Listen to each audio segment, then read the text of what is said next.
Hello and welcome to the 77th installment of the Synapse Misfire Podcast. I'm your host, Chris, as always joined by our co-host, Jordan. That's me. That's him. And our cat. Well, his cat, not my cat. Well, yeah, it's not our cat. He's the it's podcast It's cat. my cat. This is my house, so. And Yes. this is my cat. Jordan Yes. lives elsewhere. I live elsewhere, yeah. We With don't a live different cat. together. A fatter cat. So the weird thing about our cats is that they weigh about the same, but my cat's just long. Long and skinny, and my cat's just short, stubby, and My fat. cat's built like a potato. Mine's built kind of like a Sausage. big sausage. Sausage. But as always, you can find this podcast natively on youtube.com with a video segment if you would like to see us. And you can see the cats. The cats are worth it. I'm telling you, we're pretty ugly. We are not worth seeing, but the cats are. And as always, natively on Apple Podcasts, Google Podcasts, Breaker, Radio Public, Spotify, and Pocket Cast. Pocket Cast being the app that I choose to use. Free app, very easy to use, user-friendly. Check it out. Not sponsored. And as always, the RSS feed linked down below. You can use that if you're smart enough to import that into your favorite media consumption app. I feel like Pocket Cast should give us money.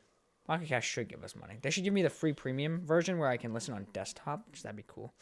But anyway, you can contact us in the YouTube comment section down below or on social media, Instagram, TikTok, both linked below in the description or the podcast notes. And as always, there's an email down there, synapsemisfire@pm.me.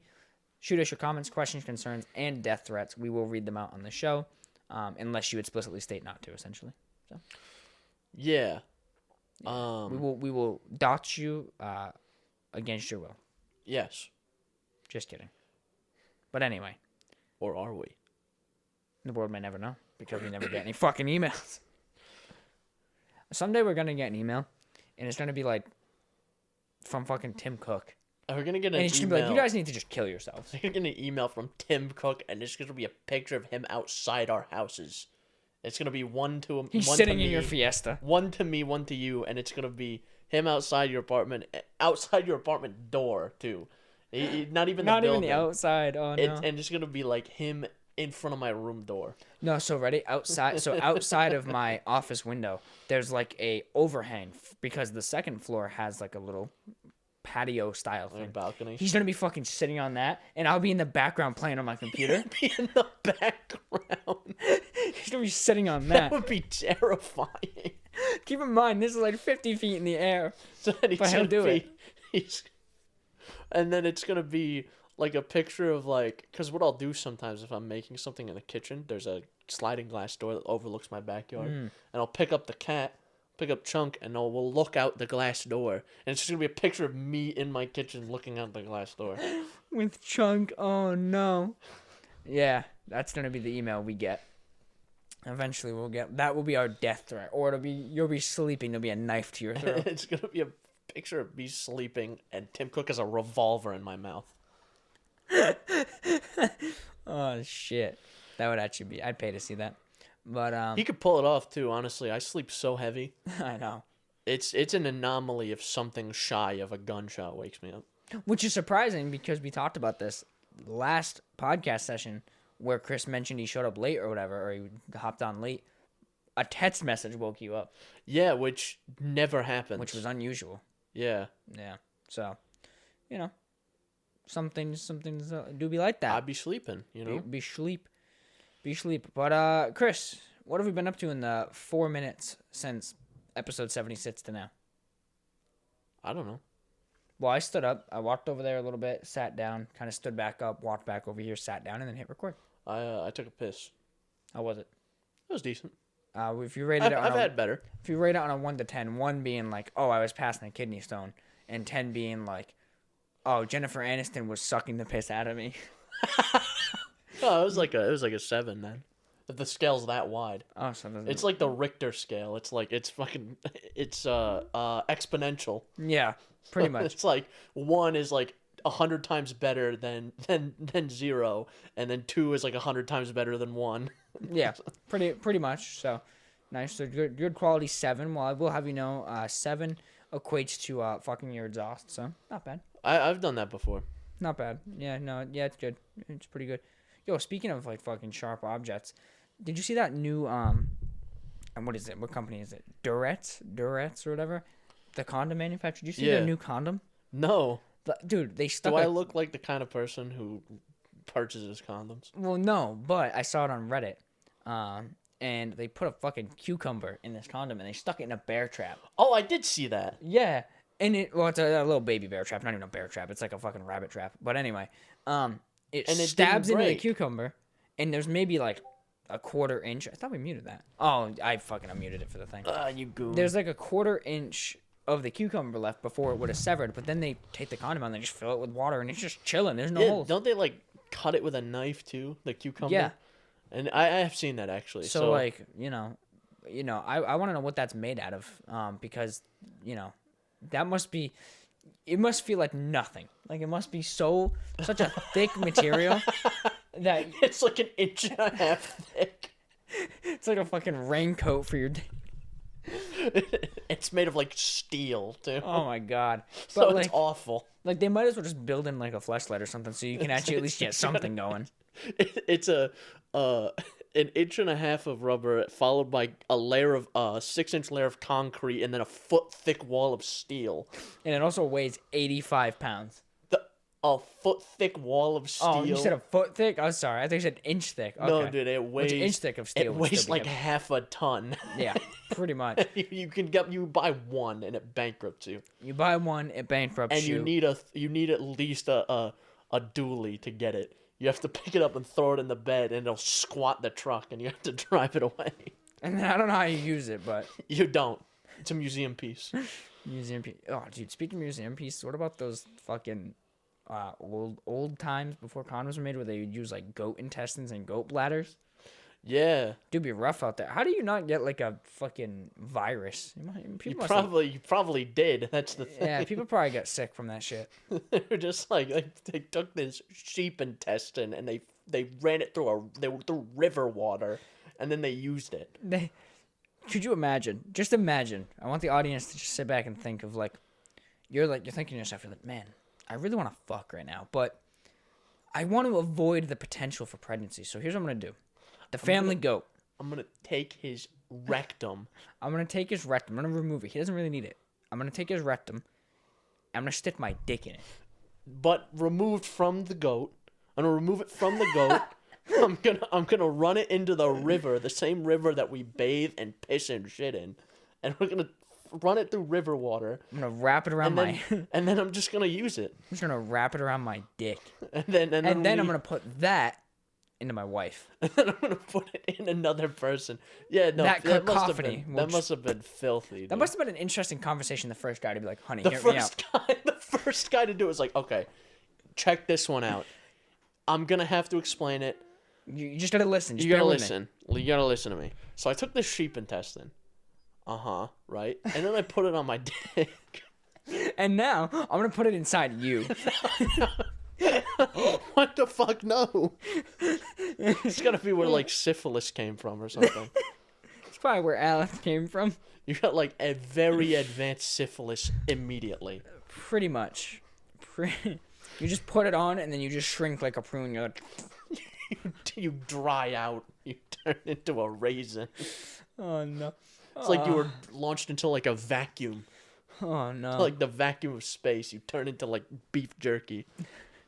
I just love things like that because it's just genuinely what went on in the head of the person who just it's the whole idea put two of and two together. I mean, the classic milk, cow's milk. Who is doing that? What if I suck on this cow's titty and then drink it? Yeah, but think about it logically though. Okay, I get that part of it where it's why would you try it in the first place? But in nature, that makes perfect sense. Okay, humans breastfeed. You see a cow doing the same thing, you're like, oh. Yeah, but I could do that. But why would you scavenge it? Yeah, that's the thing. That's the weird part. If I see a woman breastfeeding, I'm like, you know what? I could use this. Chris, she puts the baby down. She puts the baby down, looks away, comes back, Krista's head. Krista's head is like... Or nowhere do I see a goat or a cat or a dog nursing, and I'm just like, you know what? Why a cow? I get that.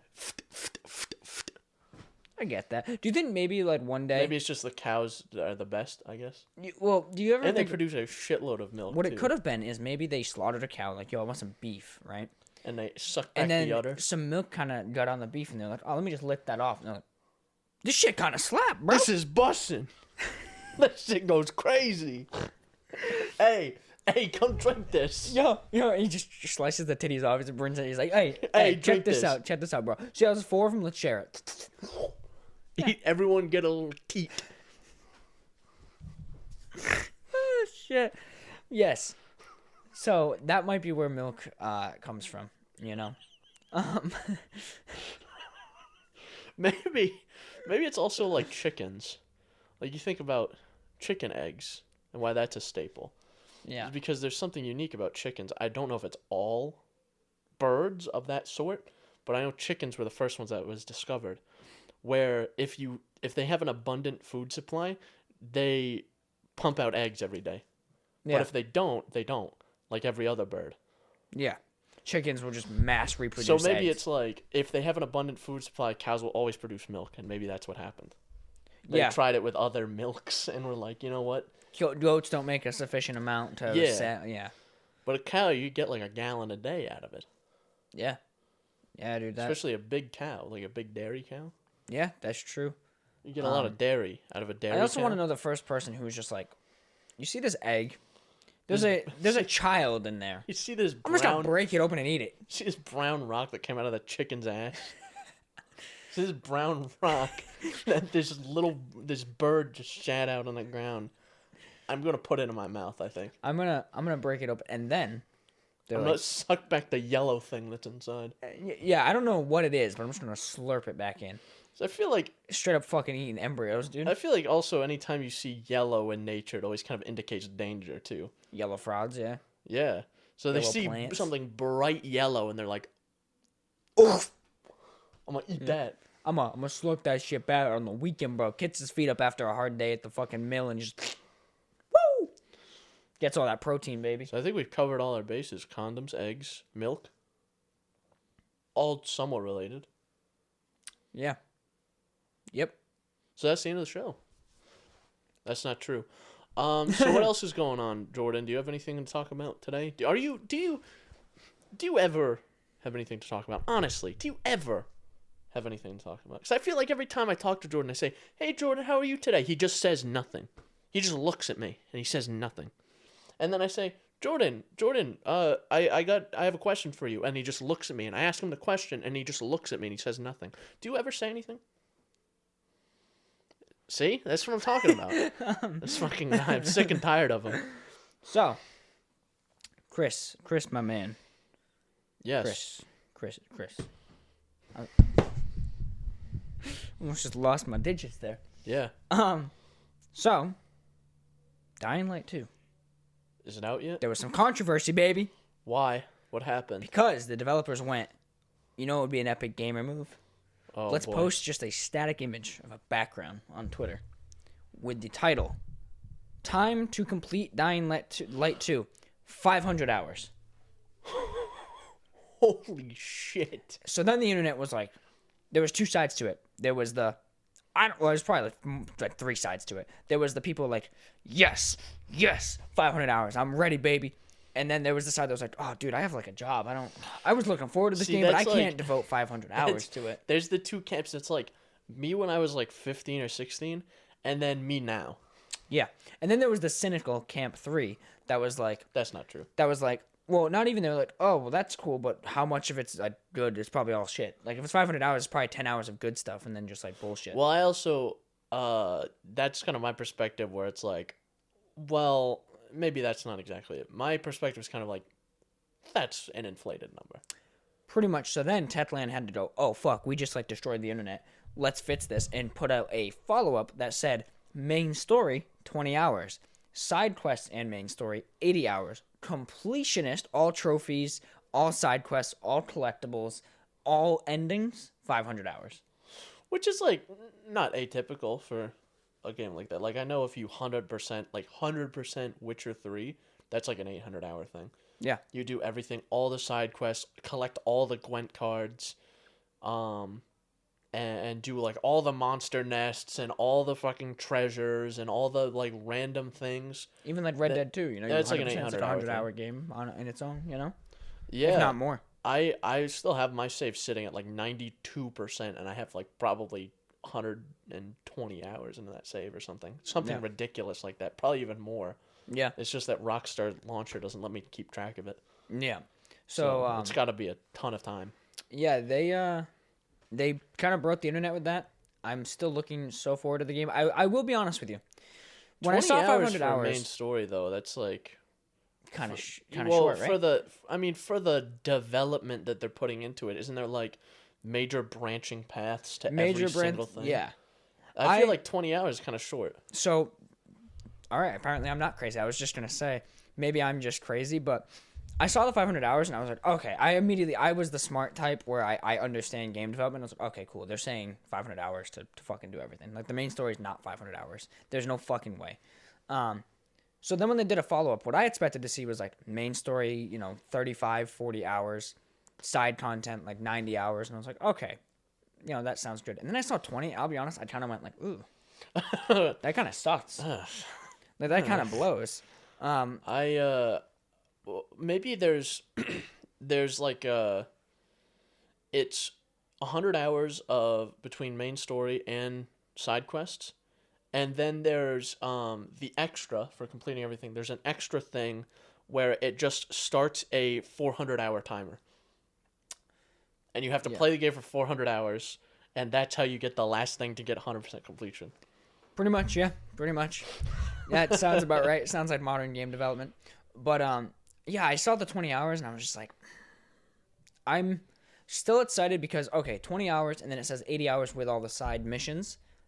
That's fine by me. Like, if I'm going to be doing tons of side content and stuff, Well, a game like that, you got to do a lot of side stuff. Yeah, but then part of me thought about it and I'm like, well, if the main story is 20 hours, right, with all the dialogue, all the characters, all the cutscenes, and the side content alone is 80 hours, or like 60, I think. I think it's 80 total with the side content. Oh, right, okay. Then the problem there is like, okay, so then the side content must be fluff. So what's the other 400 as well?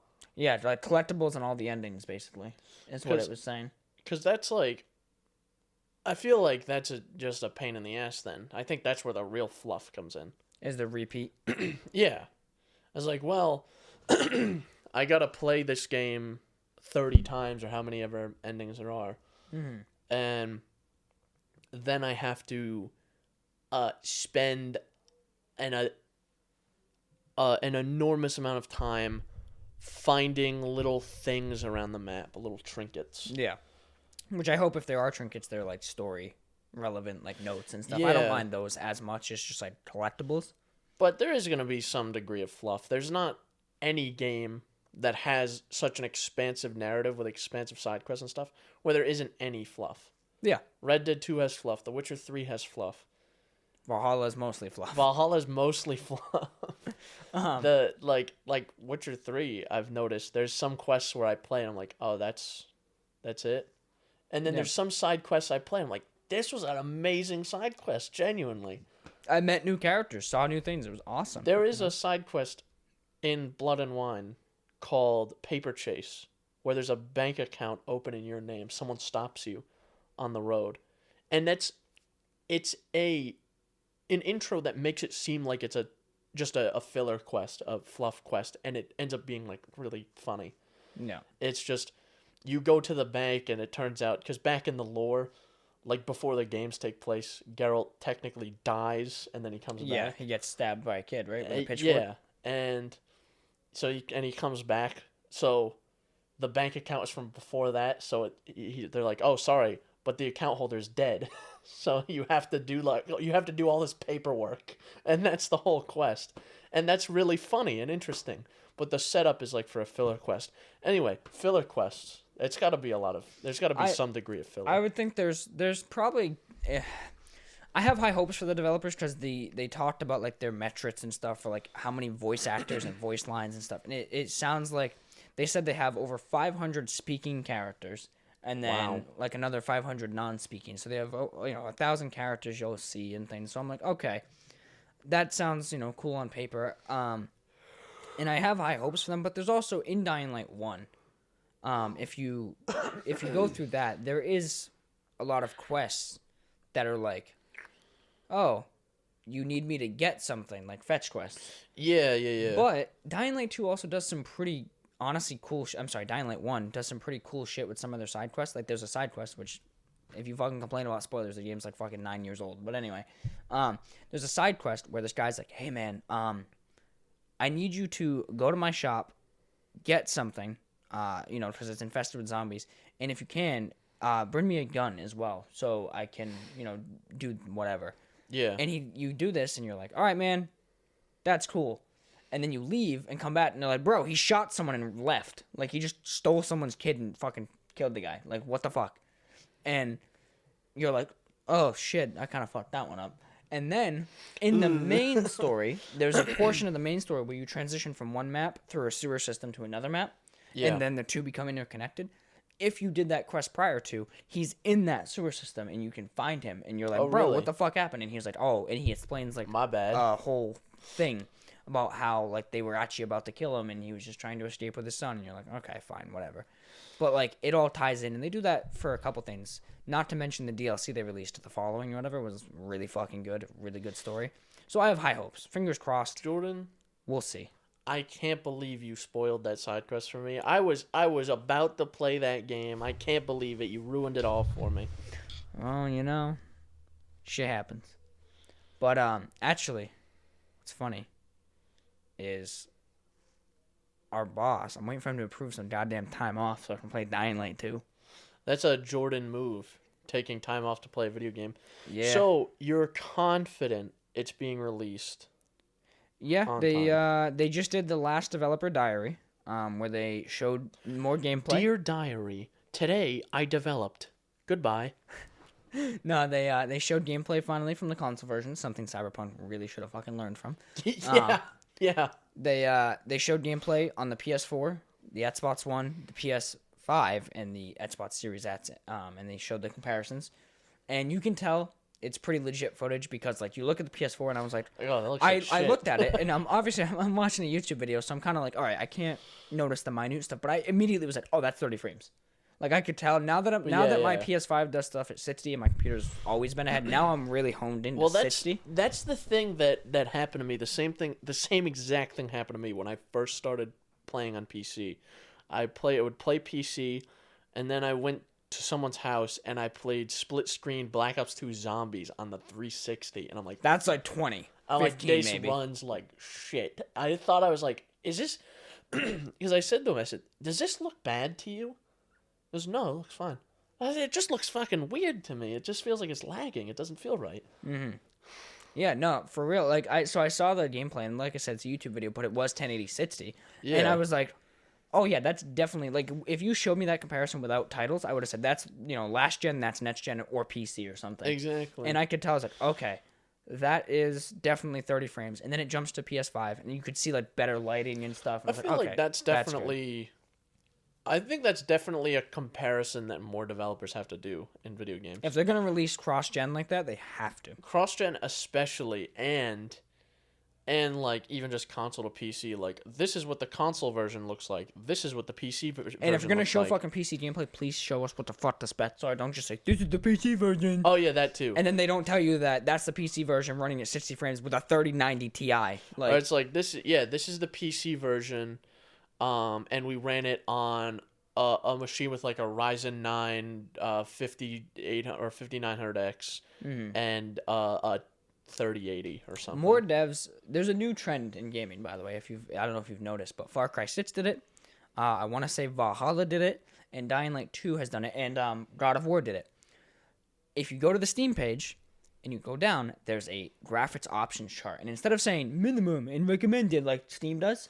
Yeah. There's a photo, and it says minimum, and then it says low settings, 60 frames per second. This is what you need.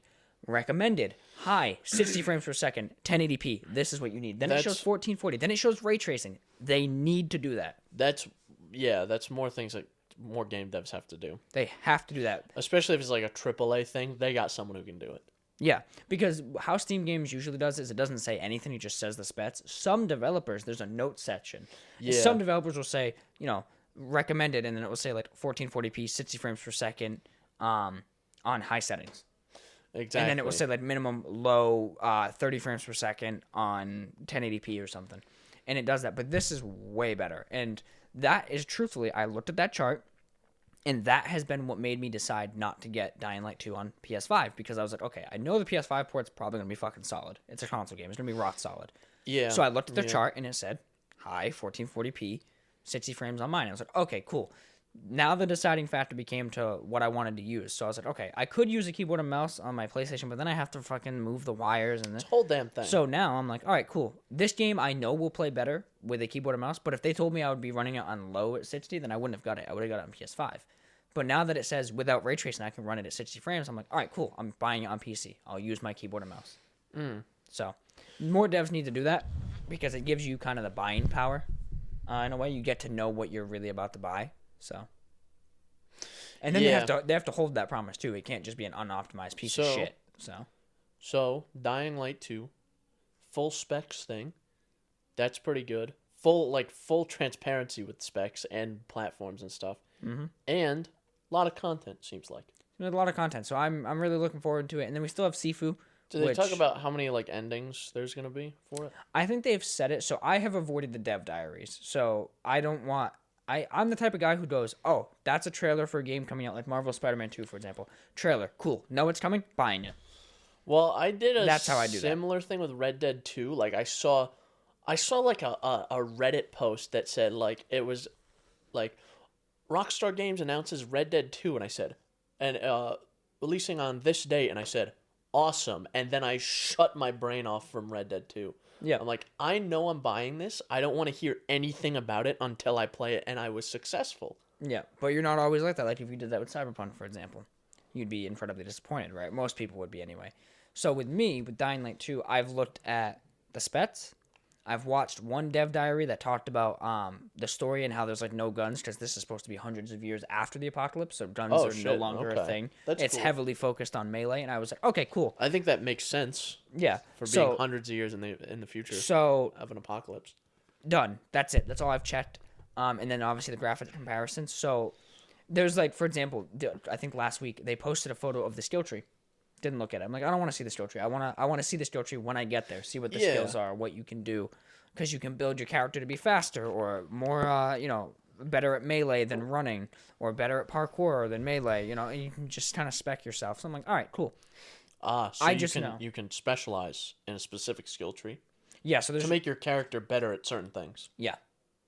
So you can buy skills. You can get skills with skill points, like in a specific tree, based on a specific thing. Mm-hmm. So, like, you can, if you wanted to be good at, like, running, you could get, like, running skills with skill points. Mm-hmm.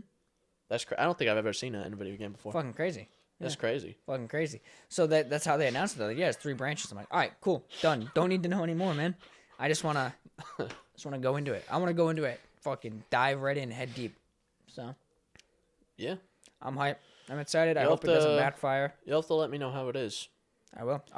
By the way, I gotta trigger you real quick on the topic of gaming. Triggered. My coworker, not the giraffe man, the other one. I see. He believes that we might be overhyping the Steam Deck. I told him I'd fucking kill him. No, I feel like that's my fear as well. That is my fear, yeah. I feel like it's gonna be a Cyberpunk thing, because I've learned from Cyberpunk where I'm like, I'm really excited for this. This looks great. And then it comes out and I'm like, oh. And you didn't even have that bad of an experience compared to some people. Some people had to buy that shit on base PS4. Yeah, no, like, my experience was fine. I definitely was like... It was mediocre. I thought about it this way, right? Because I thought about it recently. It was like, I didn't understand a lot of the plot because I had to fight so many bugs. Yeah, and that's a huge problem. Like, literally, the ending of the game, it went right over my head because I was trying to focus on avoiding glitches. Yeah. So I feel like once I play the game again, You'll really like it. I'll like it because they fixed a ton of stuff, and I was planning on doing that. I was planning on doing that next. I was planning on doing that after Red Dead, and then I kind of shelved the Red Dead thing for a while.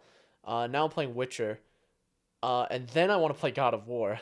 So, Yeah. well, we'll get to Cyberpunk eventually. Yeah, eventually. And at least you know that they could not have made it any worse. So That's that true. part's good. That's true. They couldn't make it worse.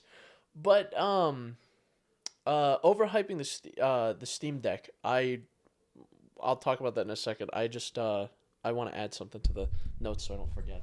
That's my big fear about it too. That's why I'm not like all in. I'm not putting 100% of my faith behind this. Mm-hmm. I have a lot of faith in it, especially because I know it's Valve, and like usually when they do stuff, it's pretty decent. Yeah. So here's my thing. Here's the reason I'm externally happy about it, and I will root for it, and I think I could genuinely recommend it. If someone said, I want to get a gaming console right now that's portable, or even if they just wanted a budget gaming console, essentially, and they were like, okay, I want it to be portable, and I want it to be able to play, like, higher-end games, I would say the Steam Deck over, like, a gaming laptop, obviously, because they're just, in general, more expensive. But for the price point, what it offers, the reason I'm kind of backing the Steam Deck, and I feel like I could totally recommend it without actually having used it myself, is just because they've been transparent. Just like Dying Light 2. That's true, yeah. They've showed gameplay running on it. They have said the specs. They have showed how to take it apart. They have talked about the storage. They have talked about Steam Deck Verified. They've made it as well. They've built it to be repaired to a degree. Yeah. So I have faith in the fact that they're being transparent. Now, where I don't have faith is Valve's history with hardware. Because That's true. They do not support their hardware very long. That's they built that's Steam very machines, true. and they supported them for like 8 months, and then they were gone. Well, because they did like their own first party things, but then there was like, because there was the whole hype about the Steam machine, which, for context, for those who don't know, was basically a PC and a console chassis. So it was, here's your gaming PC, but it's in like a console form factor. Well, the thing is the big pull was Steam OS as well. Steam OS as well. So yes. they did. Well, you can build now a Steam machine, and everyone was like, "Oh shit, a Steam machine!" And they were like, "This can run any game ever." And like, everyone's like, "Oh shit, it's a Steam machine!" And then it was they produced an Ubuntu-based operating system that's just Steam full screen. Yeah, and it's again Ubuntu-based, and this is in like 2014 too. So nothing worked. Using Linux now is a different experience, a much different experience than it was even like 4 or 5 years ago. Because now it's like I don't have a lot of trouble running stuff on Linux. Yeah. I've run into some hiccups, but like I just change something around and then it starts working again. Yeah, a couple changes here and there, and that's it. So there's been very few times where I'm like, oh, well, this isn't working. I just have to boot back into my Windows build. Yeah. But that's where I get nervous for it, truthfully, is like, I want the Steam Deck, and here's where I think it's different as well, is Steam machines, PC gaming wasn't necessarily super huge back then. It was pretty expensive, but for the price, for $400, you can get a Steam Deck, base Steam Deck. Yeah.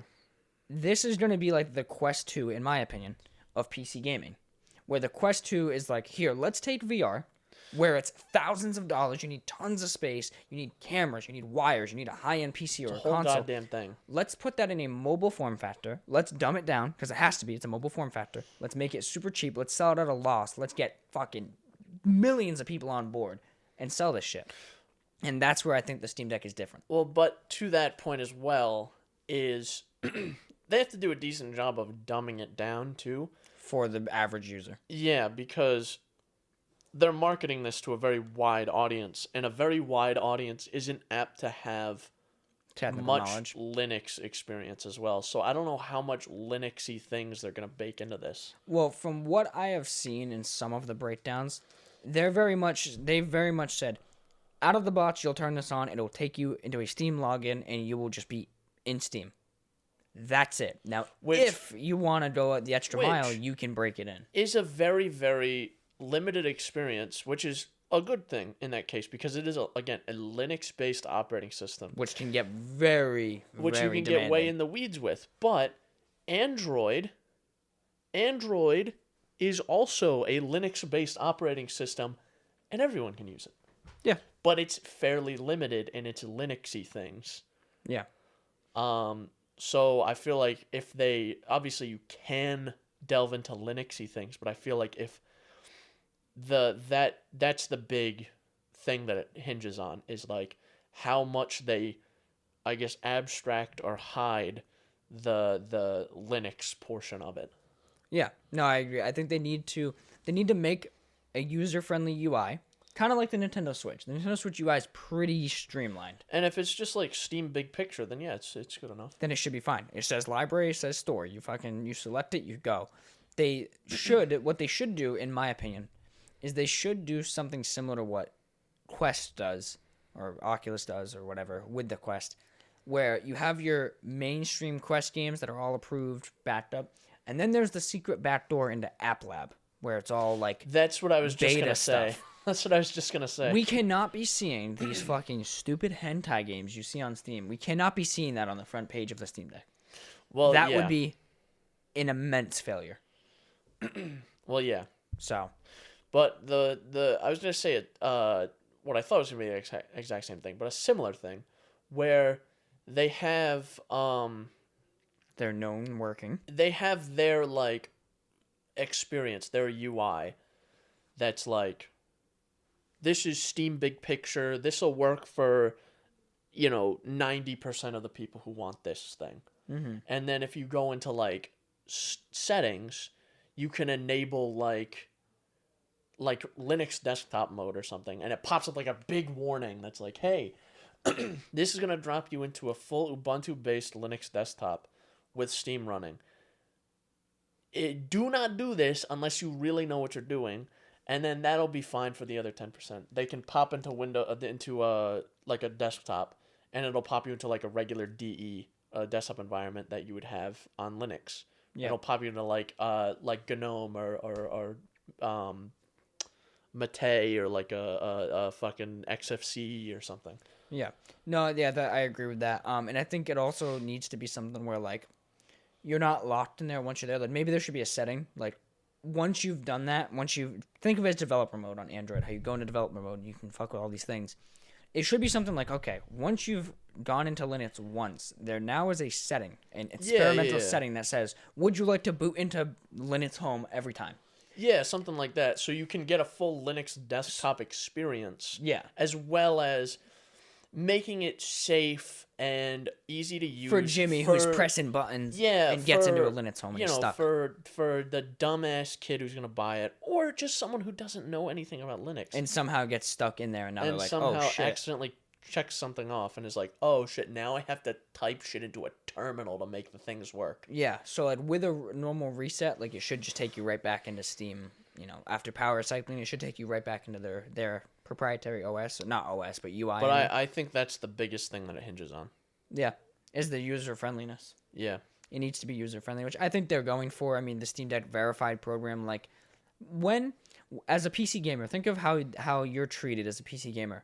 When has a developer / company ever gave a fuck about your experience? Not often. It's not often. It's not like a console. And it's exactly that, where it's like they expect people who are playing on PC to know more about what they're doing. Like, oh, you're mad that you have to like allow access? Fuck out of here. You should know how to do that. Or it's like, oh, well, this setting, you have to, or like for some reason, we accidentally booted it into a res that's way too big and all your settings are cut off, so you need to go into like the config text file and change the resolution manually. Yeah, exactly. And you're like, oh, what the fuck, man? They're like, oh, boo-hoo. You're like you're a PC gamer. Like, that's where the difference lies, I think, is like the Steam Deck needs to be treated almost exactly like what it is, a console. Less than a handheld PC in a way. Like, I like how they market it as a handheld PC, but I think that's risky for certain environments. So we'll see. I mean, as long as it doesn't boot you into a Linux Home off the start, I think you're good. Yeah. Linux environment or whatever. So I think you're good. But I hope we're not overhyping it. I hope it ends up being really good. I think it will be. I But certainly hope so. but time will tell. And it just hit me like at once. I just like came to the realization that like Steam was like, hey, you could totally load Windows on this. And isn't Windows like a fucking 60 gig install? Yeah, it's a pretty big install. It's like 40 gigs or 40 something. gigs. So I was thinking about it. I'm like, damn, if I actually did want to put Windows on there, I would be looking at 40 gigs of my storage gone. But at least I have the higher end model with the higher storage, plus I can put a little SD card in Hey, there. Jordan, See? it's your deck. It's your deck, man. Do what you want with it. Bro, get off my deck, bro. Come on, man. Stop sweating my deck. What I wanted to talk about earlier was, we're talking about bugginess in games. And we're talking about Cyberpunk. Cyberpunk. Going back in the archive and playing The Witcher 3, you can see that game isn't particularly well put together either. I agree. There's a lot of bugs and stuff in that game, and it's not to the level of like launch Cyberpunk, but like, it's not perfect either. No, there's a lot of like animation weirdness in that game. The animations can be weird. There's times where like the game has crashed on me. Really, I haven't had it crash yet. I've just had weirdness and glitches. There's times where like map markers and like map markers and enemy markers and stuff won't disappear. I have had that. I've had some like I've had a couple. I think I've had a couple weird objective things where like an objective won't trigger or something. Yeah. So it's not an excellently well put together game either. Yeah. No, I agree. But if it was like, if that's where Cyberpunk is at now, that's fine.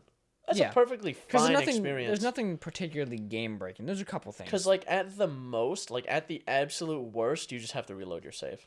Yeah. You just have to like quick save and then reload. Yeah. Exactly. So, if that's where it's at, that'd be pretty good. That was the point I wanted to make. Yeah. No, I agree. The Witcher 3, when I went back to it and it was playing on PC, I had the advantage of going from the Switcher to PC Witcher, so I was like, oh, it's fucking outstanding still. Yeah. But I gotta say, something about like RPGs like that, such as Valhalla, why can't the developers just make animations that look good? Like, why is it that Red Dead 2... That's a good point. Why is it that Red Dead 2 can be like a literal fucking movie? A cinematic masterpiece. And then you have Eivor going... yeah, bro. That's a good point, too. And then you have Geralt who's like... Or you have Geralt where he pulls his sword in a cutscene. He doesn't actually take anything out of his... And he's just like this standing there while it's fucking... He doesn't actually take the sword. He has nothing in his hand, and he just fucking swings his hand around. Yeah. Yeah, I do have to say, like, the cutscenes and shit in The Witcher Especially is so bad. Especially a cutscene, because it's pre-rendered. Yeah, or it should be at least, yeah. They're usually pre-rendered.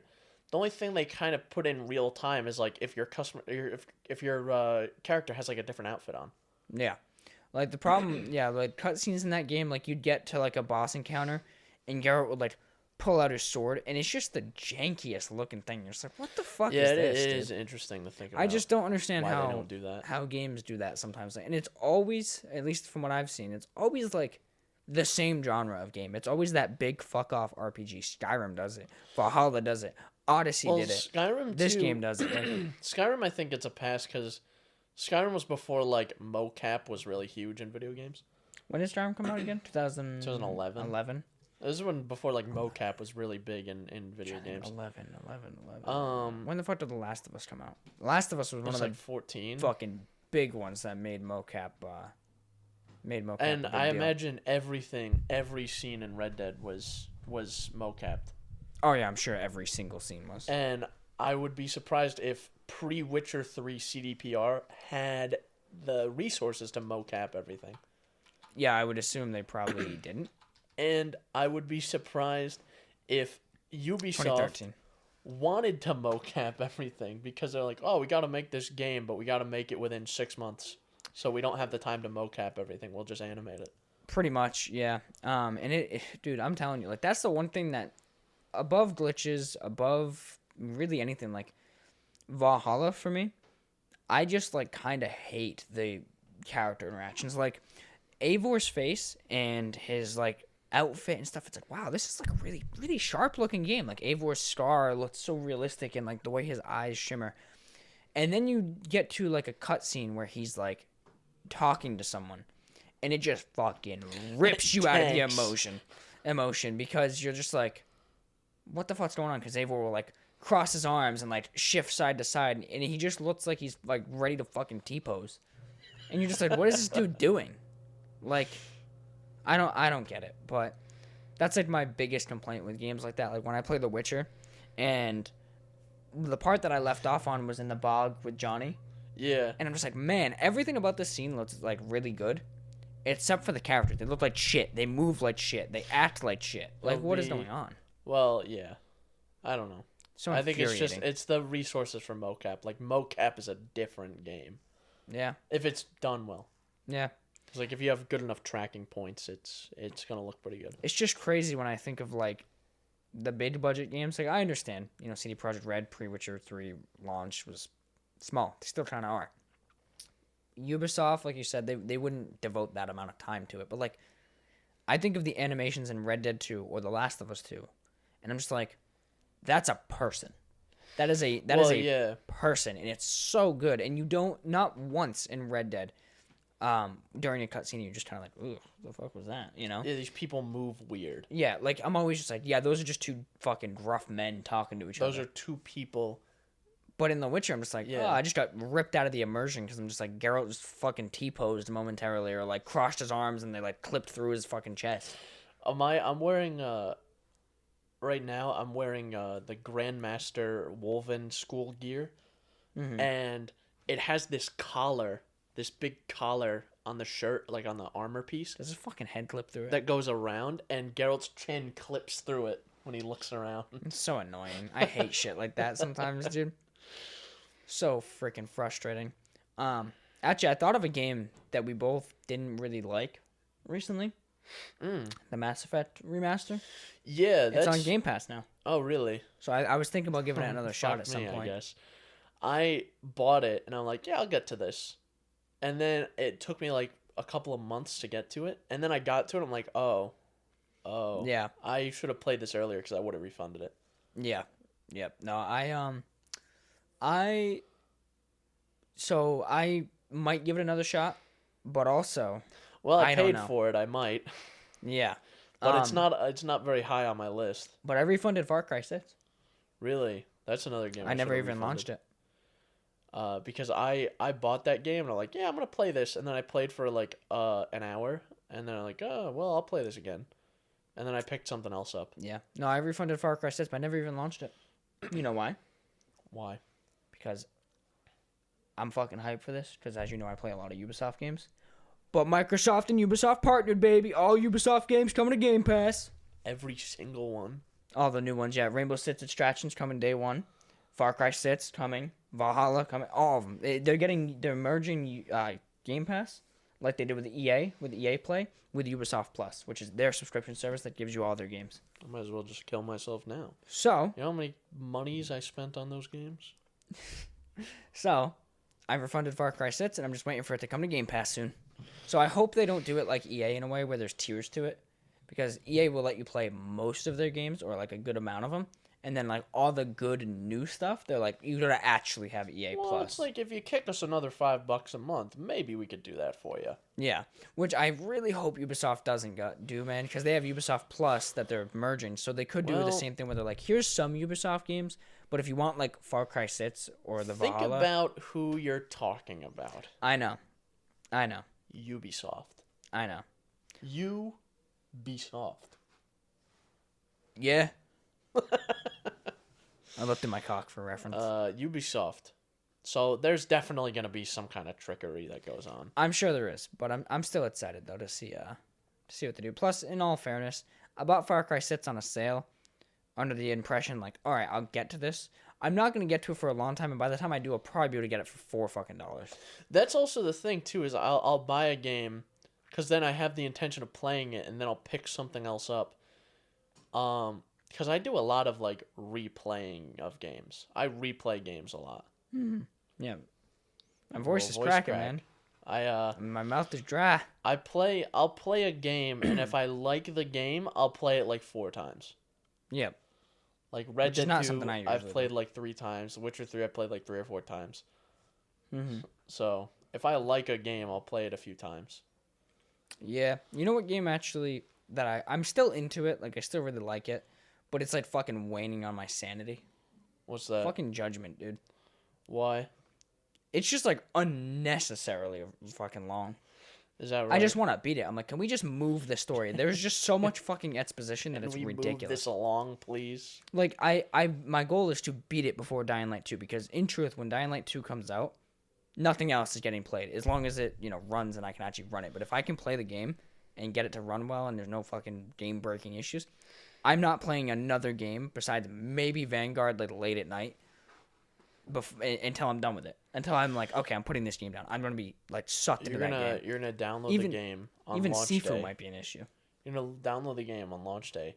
You're gonna boot it up, and every capacitor in your computer is gonna blow up simultaneously right when you launch it. Pretty much. And even Sifu I might not even get to for a while because I have to try to get through Dying Light. But Sifu is also really interesting, so maybe I'll balance between those two. I don't fucking know, but I'm trying to beat Judgment, and I'm like, how much time do you have? I'm 19 hours in, and I was like, all right, cool, I gotta be close.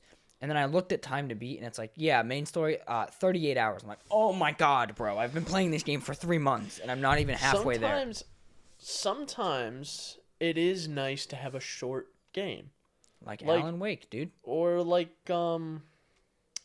Resident Evil. Like yeah, Resident Village took me fucking like 12 hours or something. That took me like 8 or 10 hours. I don't remember. Yeah, it was something like that. I think it was like 10 or 12 for me. So, but I also took it slow and I played it on hard too. Games that you can play, because we've talked about this before. Not every game has to be like 150 hours. Look at Guardians of the Galaxy, baby. 16 hours, over and done with. 16 hours all in. Yeah.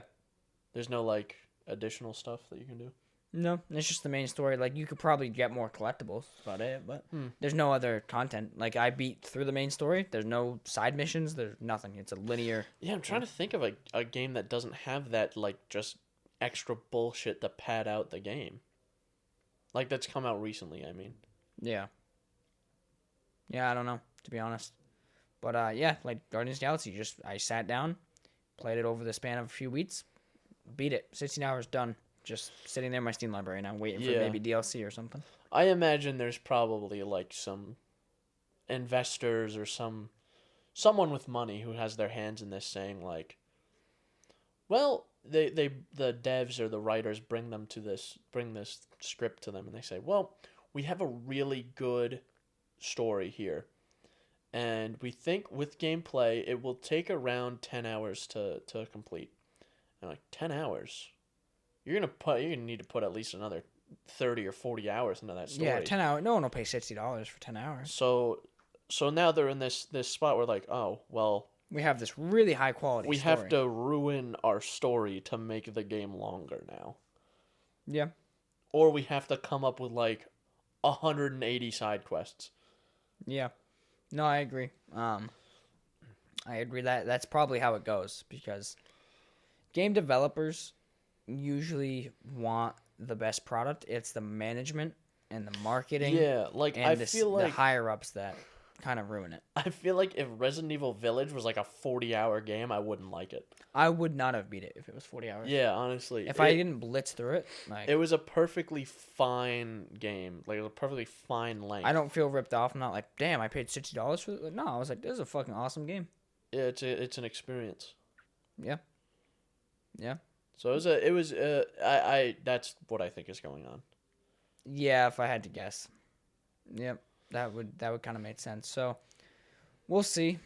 But is there anything else you want to talk about before we get closer and closer to the outro? There's a couple things I wanted to talk about. That's what I figured. Let's go, baby. So, did you hear the big news? This is over and done with by now, but Taco Bell.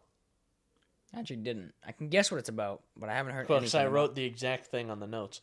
Yeah, but Taco Bell introduced chicken wings to their menu for like a week. And then why'd they get rid of them?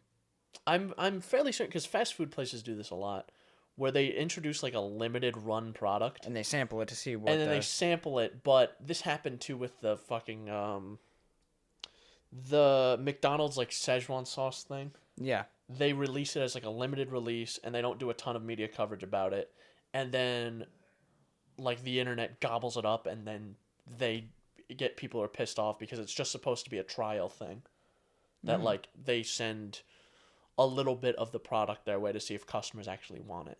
Yeah. So, I'm assuming that's what Taco Bell did with this. So, they introduced wings, chicken wings. Interesting choice. And I saw this, and I saw some hype around it. I'm like, oh. Well, I guess I gotta try this now.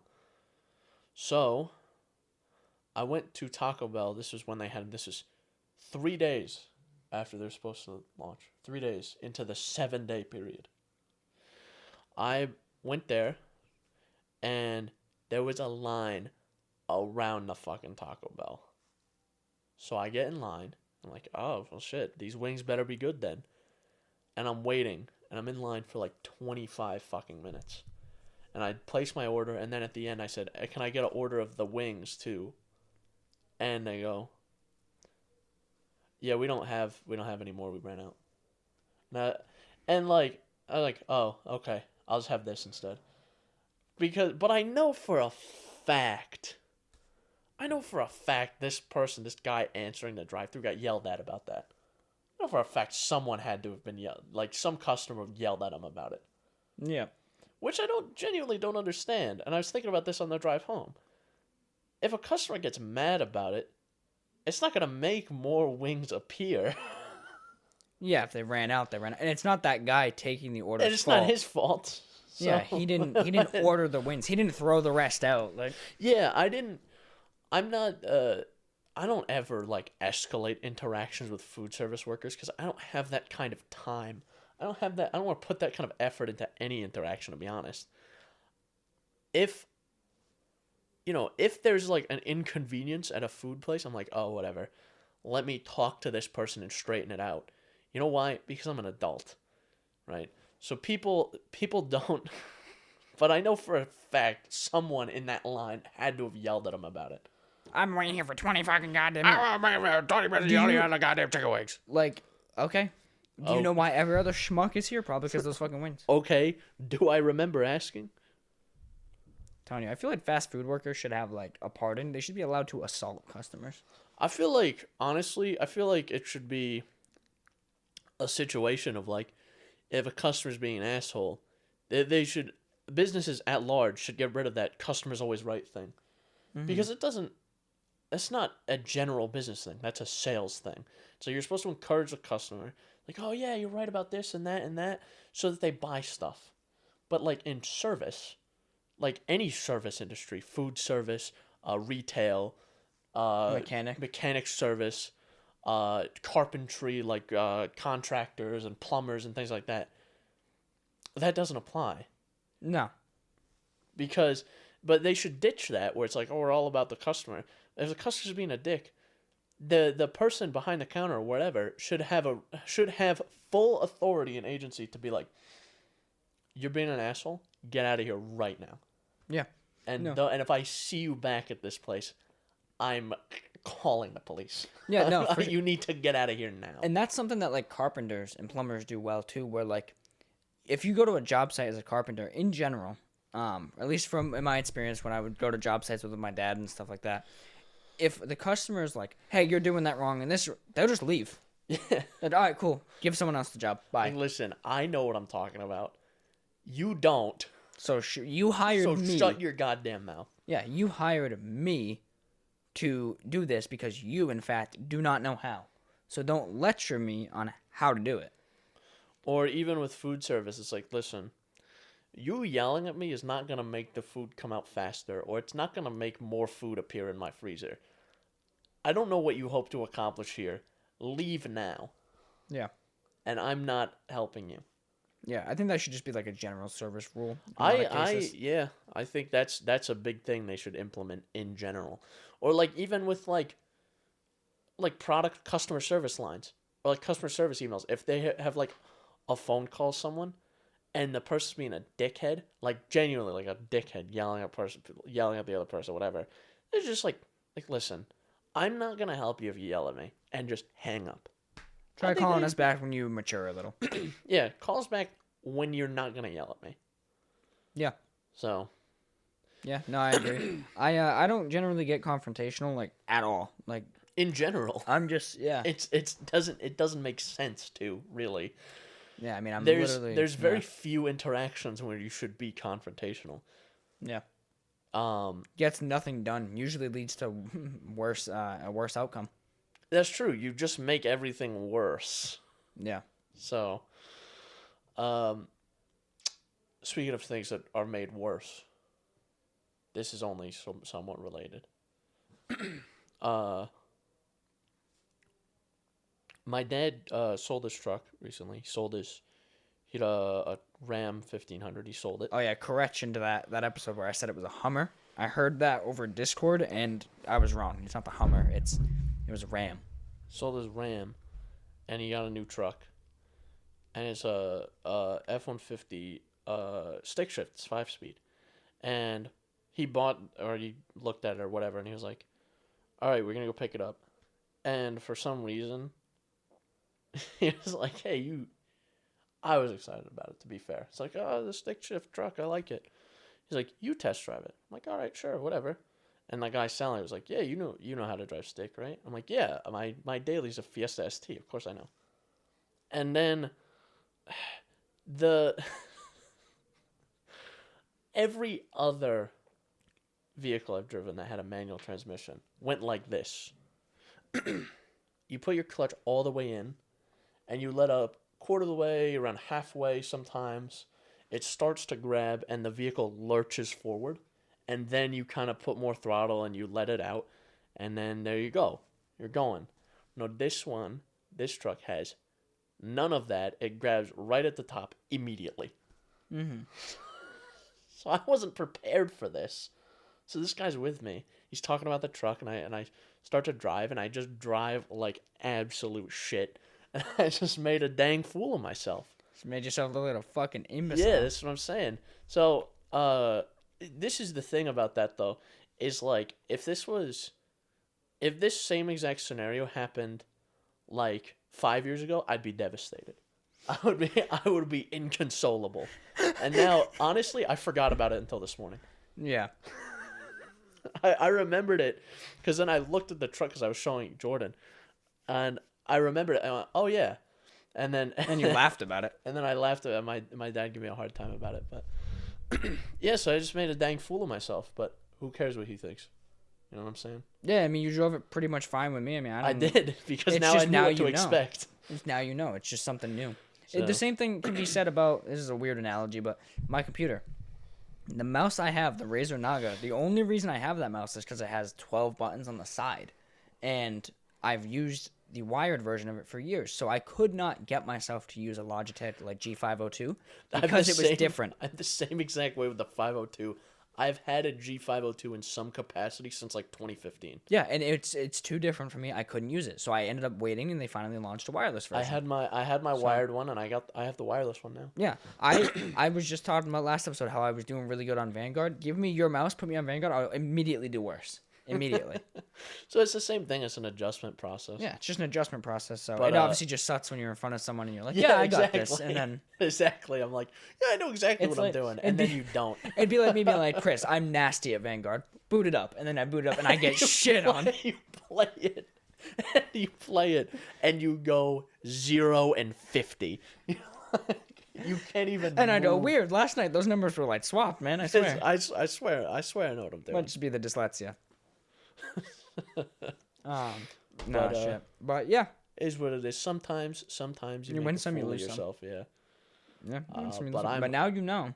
Next time you test drive one you've never driven, maybe feel it out first. That's the pro tip. Live and learn, I guess. Yeah. But are we done? That's all I have. That's all I got. I'm out of juices. Juices?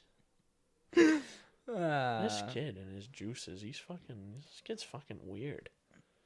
Yeah. This kid's fucking weird. Do you see his fucking mustache? His fucking Dumb little mustache. Dumb little face.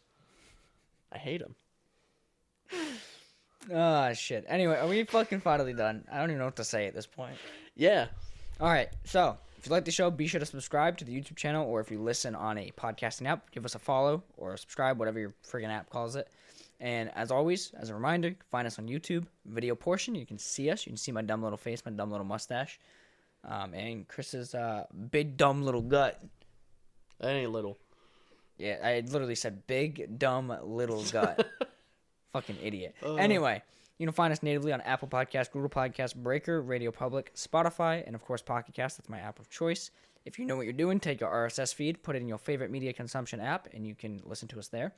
And as always, if you want to contact us, you can do so via social media on TikTok and Instagram, linked both below.